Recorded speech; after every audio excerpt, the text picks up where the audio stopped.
you for the time, Your Honors. Our last case today will be Chesapeake Motel and Villas versus David Dicken.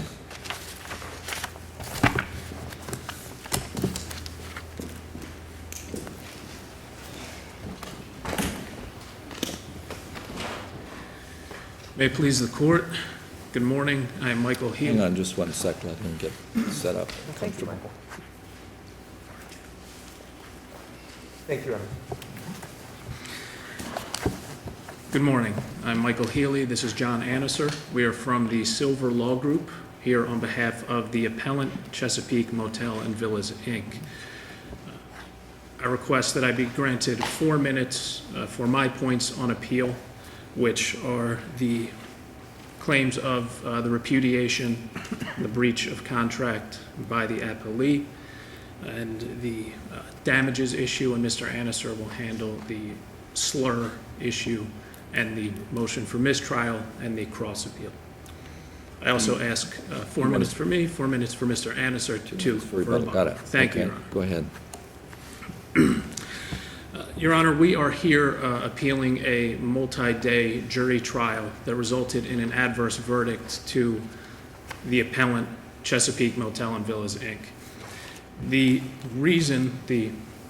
biggest reason for my appeal, a lot of them stem from the same issue, which is that at no point was the filing of the April 23rd, 2010 lawsuit ever squared up by either judge or jury as it relates to being a repudiation, breach of the contract, or breach of fiduciary duty. Well, can't you do that? I mean, can't you file a declaratory judgment action affirmatively saying we have a disagreement about how the bonus might be calculated? You absolutely may, Your Honor. Yeah. And you may. So, I mean, that's true. So I don't understand that argument. I don't understand how that would be a repudiation. Well, under please, contract. if I may. Yeah. The problem isn't the legal sufficiency of the complaint filed. The problem is the assertions made in the complaint filed. And the assertions made are the performance of my job is impossible. Mr. Dicken was not terminated on the date he filed his lawsuit. He was not terminated until approximately 3 months and a week later. But doesn't that suggest that he didn't resign? Your argument is filing the lawsuit, he basically said, I'm repudiating my employment agreement. The allegations contained in the lawsuit, I feel, are a clear, unequivocal repudiation of Mr. Dicken's continued But then employment. how was he able to, but he continued to work, and I assume he continued to get paid. He did continue to work. He did continue to get paid. And the evidence at trial was that his performance really didn't change from the time prior to the filing of the DEC action to the time of termination. That's correct. However, I don't see how that benefits Mr. Dicken, as he is prosecuting a lawsuit claiming the performance of his job is impossible, yet for the entire duration of his lawsuit, he's... Was it a verified complaint? I do not believe that the I'll find complaint it. was verified. I'm looking for it right now. See, I would view it slightly differently. If an employee filed a lawsuit, or even a manager, and the employer said, look, now that you filed the lawsuit, you've ruptured our employment relationship. How are we going to now interact when you're suing me? So thank you for your services. Goodbye. Don't come, do not enter the premises anymore. But here, that didn't happen. It didn't happen. It, in my opinion, should have No, happened I'm immediately. sorry. The answer is no, it's not a verified complaint. Thank you, Your Honor. That was my recollection. It did not happen immediately. I think it should have happened immediately. But we have a board of directors that must confer, make a decision.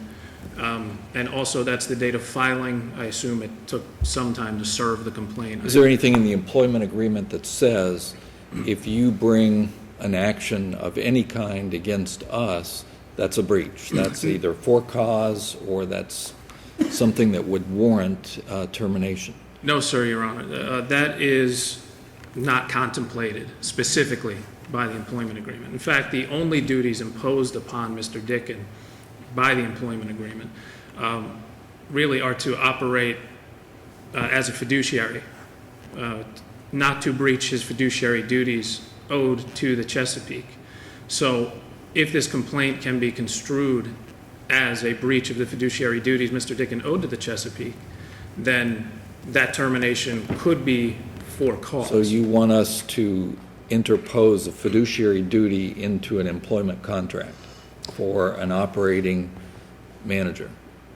Strangely, the fiduciary duty is expressly in this employment As to contract. funds? It is expressed. The contract says the manager will operate, owes a fiduciary duty to the resort.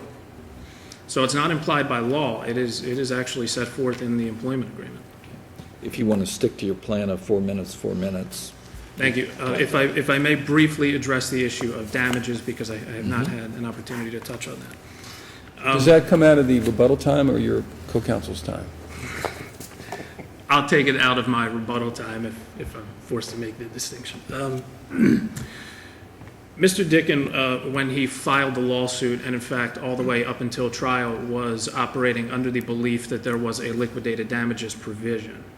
At the close of evidence, I moved for a directed verdict on 2 grounds: the fact that the filing of the lawsuit constituted a breach of fiduciary duty, and the fact that no evidence of damages had been presented, and that the So didn't they contractual... present evidence of his salary, the income that he received, the benefits that he received, and so on? It would be contained in the Did employment they agreement. present that evidence or not? It's contained in the employment agreement. Did they present evidence of his income and benefits? According to, I would say it's in the employment agreement. The This is employment the agreement fourth time I'm going to ask you, I think, maybe third. Did they present evidence of income and benefits? Yes. Okay, that's the Yes. first answer. If you want to explain, you can explain. The employment agreement itself contains the terms. Did you file an affirmative defense seeking mitigation of damages? No, Your Honor. The, So the damages would be the employment agreement, which is in evidence, date of termination, which is in evidence, right? And the expiration date, had there been no dispute, of the employment agreement. So isn't it simple arithmetic at that point? correct, Your Honor. And if the juvenile diabetes case is going to cut, which you may find it does, then I just ask that it cut both ways. Because what that case says is that the damages are the unexpired term of the contract multiplied by the salary or wages. What the jury awarded was $65,000 in excess of that calculation, leaving both parties speculating as to where that number came from, which is why I have requested the remediator to an amount which is the wages times the unexpired term of the contract of 27 months. Thank you, Your Honor. Mr. May it please the Court, Your Honors. The issue that I bring before the Court now is the denial of a fair and impartial trial predicated upon the admission of improper evidence. During the course of the trial, the appellees sought to introduce evidence of one of the owners of the Chesapeake using the derogatory term butt buddies. And that was Butt buddies. buddies, Yeah. which What? is I don't even know what that means. I mean, But buddy? butt buddies. Okay, And it was, buddies. I get it was that. sought to be introduced specifically to show that our clients were using a homophobic slur or a derogatory slur against Mr. Dickin. was it introduced in Specifically, a context that would make that clear to the jury? yes, specifically, Your Honor, when they sought to introduce it, this came before the trial court heard the arguments and specifically excluded the testimony. It was argued, we have evidence, we intend to offer evidence that the daughter was going around to employees and other people contending that Mr. Dickin was it Chris, was a butt buddy, which was a homosexual inference, and this was what she was telling to the staff. That was the purpose for them seeking to introduce it. The trial court properly excluded the testimony, but nonetheless, while it was being played, and again, this is a videotaped deposition, that portion of the deposition was allegedly inadvertently played for the jury. at which time all of the attorneys on both sides jumped up, which further unfortunately emphasized it, but we tried to prevent it from being any worse than it was already. And the issue here, though, before this court, is not the propriety of the evidence, because I think the appellee has conceded that it was inappropriate. And in fact, the court had found that below. Was there a motion for mistrial? Yes, there was, immediately. At the time, when everyone jumped up, arms waving, we moved for a mistrial, and the court considered a brief argument on it and denied it. And that's what we're contesting today. We believe the mistrial should have been granted. Did the judge do an instruction at that point? There was no instruction given at that point, but specifically, this court in Lorena Pharmacy recognizes that an inflammatory comment such as a racial slur or ethnic epithet is so prejudicial that in most cases it would not be cured by an instruction. Well, this is neither of those, is it? I believe it is, Your Honor. How is it a racial slur? It is not a racial slur, but it How is is it a an ethnic derogatory term. How is it an ethnic comment? Your Honor, by the technical means, it is not racial or ethnic, but it is a derogatory term referring to a particular group of people which would be found offensive. Particularly in Monroe County, we have a large homosexual population, and if any one of the jurors could have based his decision on that, and we believe there's a large chance that that would have prejudiced them in some manner against our client. But specifically, they're claiming harmless error, and I want to address briefly, the Supreme Court in November of last year created a new test for harmless error in the state. That is the Specialty versus West Boca Medical Center. It does not have a citation yet, but it was in November of 2014, and the court was very It specific. has a citation, it just doesn't have a citation. I'm in sorry. Southern Third. Yeah, no, we My haven't. apologies, Your Honor. Yes, been the reading it. case name. The test given by the court specifically says, to test for harmless error, the beneficiary of the error has the burden to prove that the error complained of did not contribute to the verdict. Alternatively stated, the beneficiary of the error must prove that there is no reasonable possibility that the error contributed to the verdict. As such, the burden shifts to the appellee in this case to prove that the use or the introduction of that term, showing that our clients had used this derogatory slur, was harmless error. They rely on Rich v. State, which likewise, as with this case, they found that there was error but considered a harmless error test. Now, mind you, the test in that case was a little bit different because that is a criminal case rather than a civil case. But in that particular case, the court found predicated upon the reason it was being sought to be introduced and the fact that it was actually, in essence, just a reference to the use of the term. In our particular case, and given the argument made by counsel when seeking to introduce it, it is clear why it was being sought to be introduced. They were trying to put that in to prejudice the jury unfairly against our clients. There was no other reason for the introduction of that evidence. If I may, I'm going to touch briefly on the cross appeals that were asserted by the appellee in this case, the first of which is they claim that there was a failure to strike the pleadings for fraud on the court. I just want to mention briefly that is an extreme remedy. The court below considered everything in this case. They looked at it, they issued sanctioned, awarded attorney's fees, and in fact dismissed one of the causes of actions asserted by Mr. Dick, by the Chesapeake. What's the standard of review on the motion for sanctions in this case? On the motion for sanctions, abuse of discretion, Your Honor. All right. And secondly, the second point on cross appeal was the failure to enter a directed verdict for failing to prove bad faith in our claim. Now, mind you, bad faith is not an element for a cause of action of breach of fiduciary duty or breach of contract in this case. In fact, the only case relied upon by the appellee is a DC trial level case which references a bad faith. In fact, in the DC circuit, as held by the District of Columbia Court of Appeals, the court specifically held that a party was not required to present evidence that the directors were motivated by a desire for personal gain or otherwise acted in bad faith. This phantom bad faith requirement is not in the law. The appellee is seeking an injection of a bad faith requirement to have a breach of fiduciary duty. In Florida, Florida clearly recognizes that you can have an intentional or tortious breach of a fiduciary duty, which abrogates itself any allegation that it has to have a bad faith requirement. If you'd like to keep rebuttal time. Then Yes, Your Honor, I would. Thank you. the appellee. Good morning, Your Honors. May it please the Court, Kershaw, Filipino, and Yeguel and Jay Levy on behalf of the appellee, David Dickin.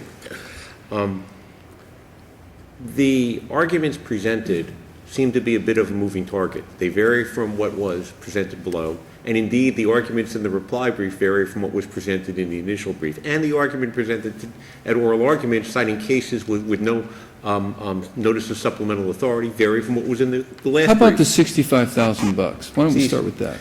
The issue here, Your Honor, is only whether the jury's verdict is supported by competent substantial evidence, whether it was in the range of the damages. Judge Fernandez asked, the contract is in, the contract called for $100,000 with a cost of living increase, so it was $104,000, and that was the testimony of their representative. There was $360 per month for insurance benefits. And then, over my objection, they put in the accountant's work papers, their super secret expert witness, who calculated the overpayment of $21,000. So the difference contemplates at $21,000? Well, the difference is he said that over the 33 months, my client had received $86,000 in incentive benefits. Breaking that down by the month, multiplying it by the 27, and the calculations are in my brief. I don't want to bore the court with the So it sounds like the jury took care of the deck action in the ruling. Well, no, the jury had nothing to do with the deck action. No, I'm saying that they must have concluded that your client was entitled to the additional funds for the resort fee. Obviously, they did. They found that my client did nothing to breach the contract. There was no breach. They breached the contract. Okay, my client didn't breach any fiduciary duties. This was all in the jury's verdict. And they could have awarded as much as $315,000 under the calculations. They came back at $304,000. And the only issue for this court, respectfully, is the verdict within what the range of the evidence. So you're saying the 65 could be part of the incentive payments Yes, sir. outside the salary? Yes, Okay, sir. Let's And go that- to the next issue, the slur. You know, The gay slur. What, here's the exact slur. And it's shown in a deposition. And I take offense, Skip that part. Just tell us what it says. Well, okay, this was not an intentional error. This was inadvertent. And they didn't contest that at trial. That certainly metamorphosized on appeal. But I'd like you to continue with where you're going. Question, would you agree with me if she complained to employees about Dave, that was inappropriate? Answer, yes. Question, do you remember the question? Answer, I heard. I did hear the term butt buddy being used. It was an amalgam of questions. It was an error, and it was our fault. how did that get in? They never asked for curative instruction to answer your question. Well, they moved for a mistrial. They did. Judge denied it. Judge said, we are where we are in this case. This is an inadvertent term. It has nothing to do with anything. And indeed, it has nothing to do with anything. Was it one time? One time. And it was Never- not made a feature of the trial, not mentioned Never in mentioned closing or it. anything? Never mentioned it again. There was nothing in this trial about any homosexual or gay issues. There was nothing mentioned about that. The only evidence in this trial was that my guy was a good manager. Okay, it never came up again. It was not a centerpiece. It did not relate to any of the evidence. And I cited the case. Why was it asked about in depot? Why was it even asked about? There were issues in the deposition when you're doing discovery about the attitude and how difficult they had made my guy's job. Okay, so then they moved in limine. Was that resisted? Did your client resist the motion in limine? Did your client agree? Say, obviously, this has nothing to do with it. I We can't- agree with you that this shouldn't go in. I can't recall, but the judge ruled, and we acknowledged the ruling that it wasn't coming in. Well, see, I mean, it seems to me, it shouldn't have been an issue. It shouldn't have come in. It shouldn't, your client should not have even propounded it. The fact that, your client was arguing that they should, it appears to me your client was arguing they should have a right to make that statement. They probably apparently opposed the motion in limine, I assume, but I don't know. But then the fact that they inadvertently slip it in, Well, that's an interesting coincidence. no, the issue, Your Honor, at this juncture is whether it affected the verdict. That's the issue in Well, this case. actually, the issue is there no reasonable possibility that it affected the verdict? There is no reasonable possibility on this record that it affected the verdict because it was never mentioned again. And Your Honor asked, why was it going into? It was going into a deposition because this particular person, Ilona Sandri, was the person alleged to have made my client's job difficult. It was alleged that she was making these statements to the staff in an effort to discredit my client and make his performance difficult. That's why it was going into at the deposition. It had some relevance. Question, obviously, is the probative value exceeded by the prejudicial value. Judge made that call. We acknowledge that call. This was an inadvertent error, only mentioned one time to the jury, never going into again. The term butt buddy, as Your Honors have acknowledged, was never explained what it meant to the jury, was never mentioned again, and that was the end of it. And that was with at least 2.5 days worth of trial to keep going. So it was just one of those things that sometimes happen at trial. There is no possibility, none, not even a scintilla of a possibility that it affected this verdict in any way. Not discussed anywhere else in the trial, okay? And again, no curative instruction was ever asked for, and it was just done. I mean, it occurred, we went up, and Was there a discussion about a curative instruction? They never asked for one. But was there a discussion? They never asked for one. Did Judge Garcia say, would you like a curative instruction? No, the judge didn't ask, and they didn't request. I'm a little confused about your cross appeal. Yes, sir. Well, I guess I'm confused because I don't see the point of the cross appeal if the verdict is supported by competent substantial evidence and there was no reversible error in the case. Can you Well, explain if that to you me? affirm, then there's no reason to get to the cross appeal. Okay, you could argue that it's like a tipsy coachman kind of argument in any event, particularly on the second point with the bad faith. But I did want to address the repudiation, just if I could for a minute. This case was filed, and the defense was that this was a frivolous lawsuit that my client filed. And all he's... The deck action? The deck actions. They said it was frivolous. I moved in limine right before trial and said, no experts coming in to say that this is frivolous. You can't go forward with this. Judge says, no problem. We'll strike the word frivolous and it goes forward. I said, Judge, you're substantially changing their claim. I object. I asked for an instruction during the case on bad faith, citing cases from the District of Columbia that said, in an action for breach of fiduciary duty, when you're claiming a lawsuit violation, it would violate one of the constitutional rights to go to court unless you could show it was done in bad faith. That's what the case holds. Judge said, no, we're going to try this case on whether the filing of a lawsuit is permissible. The jury was asked about that 4 times in the instructions. The instructions were taken in. The point of it here is that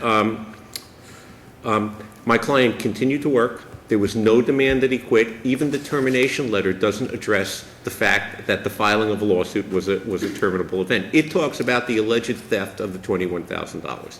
That's what this case was about. Jury found that that was not a breach of fiduciary duty. The issue of damages, and the other thing is, the juvenile diabetes case is directly on all fours, and it's rare that I stand up and tell you that there's a case on all fours, but this one is. Same scenario, termination early on a contract with a finite period, same evidence.